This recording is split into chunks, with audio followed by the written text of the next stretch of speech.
Hello दोस्तों, आपके अपने इस YouTube चैनल में मैं आप सबका स्वागत करता हूं। आज की इस वीडियो में मैं आप सभी से जीवन में आशा यानी उम्मीद जैसे शब्द की कितनी महत्व है, उसकी व्याख्या करूंगा। आज हम दिन रात मेहनत करते हैं इसी आस में कि हमारे आगे की जिंदगी और बेहतर हो सके। हमारी जिंदगी का संगम प्रेम, शांति, विश्वास और आशा से मिलकर बना हुआ है। जिंदगी की इस राह में हम इंसानों का ये संगम बिखर जाता है, पर फिर भी आशा यानी उम्मीद यह इस संगम है जो कभी हमारा साथ नहीं छोड़ती। आज की कहानी इसी पर निर्धारित है। आशा हम सभी के जीवन की प्रेरणा होती है, जीने का आधार होती है। यदि यह आशा खत्म हो जैसे तो जीने का मकसद भी नजर नहीं आता। यद्यपि व्यक्ति के मन में तरह तरह की आशाएं पलती हैं, लेकिन मात्र सकारात्मक आशाएं ही उसके जीवन को खूबसूरत बनाती है, जीवन में आगे बढ़ने के लिए प्रोत्साहन देती है, मन को उत्साह से भरती है। उम्मीद में न केवल वहां पहुंचने की इच्छा शामिल है और वहां पहुंचने के विभिन्न तरीके भी शामिल हैं, बल्कि यह हमारे दिमाग को शांत रखता है, तनाव कम करता है और शारीरिक स्वास्थ्य में सुधार करता है। अगर हमारी वीडियो अच्छी लगे तो सब्सक्राइब जरूर करें। चलिए अब कहानी की ओर बढ़ते हैं। रात का समय था, चारों ओर घुप पर अंधेरा छाया हुआ था, केवल एक ही कमरा प्रकाशित था। वहां 4 मोमबत्तियां जल रही थी। चारों मोमबत्तियां एकांत देख आपस में बातें करने लगी। पहली मोमबत्ती बोली, मैं शांति हूँ। जब मैं इस दुनिया को देखती हूँ तो बहुत दुखी होती हूँ। चारों ओर आपाधापी, लूट खसोट और हिंसा का बोलबाला है।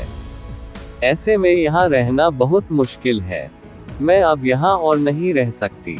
इतना कहकर मोमबत्ती बुझ गई। दूसरी मोमबत्ती भी अपने मन की बात कहने लगी, मैं विश्वास हूँ। मुझे लगता है कि झूठ, धोखा, फरेब, बेईमानी मेरा वजूद खत्म करते जा रहे हैं। ये जगह अब मेरे लायक नहीं रही। मैं भी जा रही हूँ। इतना कहकर दूसरी मोमबत्ती भी बुझ गई। तीसरी मोमबत्ती भी दुखी थी। वह बोली, मैं प्रेम हूँ। मैं हर किसी के लिए हर पल जल सकती हूँ, लेकिन अब किसी के पास मेरे लिए वक्त नहीं बचा। स्वार्थ और नफरत का भाव मेरा स्थान लेता जा रहा है। लोगों के मन में अपनों के प्रति भी प्रेम भावना नहीं बची। अब ये सहना मेरे बस की बात नहीं। मेरे लिए जाना ही ठीक होगा। कहकर तीसरी मोमबत्ती भी बुझ गई। तीसरी बत्ती बुझी ही थी कि कमरे में एक बालक ने प्रवेश किया। मोमबत्तियों को बुझा हुआ देख उसे बहुत दैख हुआ। उसकी आंखों से आंसू बहने लगे। दुखी मन से वो बोला, इस तरह बीच में ही मेरे जीवन में अंधेरा कर कैसे जा सकती हो तुम? तुम्हें तो अंत तक पूरा जलना था, लेकिन तुमने मेरा साथ छोड़ दिया। अब मैं क्या करूंगा? बालक की बात सुन चौथी मोमबत्ती बोली, घबराओ नहीं बालक, मैं आशा हूँ और मैं तुम्हारे साथ हूँ। जब तक मैं जल रही हूँ, तुम मेरी लौ से दूसरी मोमबत्तियों को जला सकते हो। चौथी मोमबत्ती की बात सुनकर बालक का ढाढ़स बंध गया। उसने आशा के साथ शांति, विश्वास और प्रेम को पुनः प्रकाशित कर लिया। जीवन में समय एक सा नहीं रहता। कभी उजाला रहता है तो कभी अंधेरा। जब जीवन में अंधकार आए, मन अशांत हो जाए, विश्वास डगमगाने लगे और दुनिया पराई लगने लगे, तब आशा का दीपक जला लेना।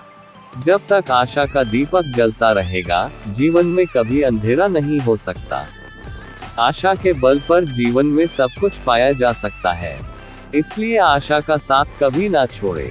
इस कहानी के माध्यम से आप सभी यह तो समझ गए होंगे कि आशा यानी उम्मीद हमारी जिंदगी की एक ऐसी रोशनी है जिससे हम सारे अंधेरों को चिर बाहर निकल सकते हैं। धन्यवाद। अगर हमारी यह वीडियो आपको अच्छी लगे तो प्लीज लाइक, शेयर, सब्सक्राइब और कमेंट जरूर कीजिए।